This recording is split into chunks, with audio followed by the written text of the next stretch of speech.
Со потпишувањето на договорот лани ова време најавената соработка меѓу Volkswagen и Ford се официјализираше. Според него двете компании ги издружуваат силите на три полиња.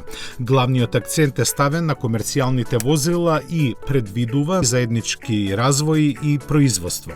Идната година Ford ќе го замени веќе остарениот Transit Connect со модел кој ќе биде базиран на новата генерација на Caddy. Во 2022-та ќе следи пикапот Amarok, за кој ќе биде искористена платформата на Ford Ranger. Нешто после тоа се очекува и новата генерација на еднотонски доставни возила, за кои ќе биде задолжен Ford. Предвидено е овие модели во текот на својот животен циклус да бидат произведени во вкупно 8 милиони примероци. Второто поле на соработка ќе бидат електричните возила, при што Volkswagen, почнувајќи од 2023 година, ќе му ја отстапи својата наменска платформа на Ford. Соработката со која ќе се заштедат милијарди евра ќе биде заокружена со заеднички инвестиции со компанијата Argo All во развој на автономни возила.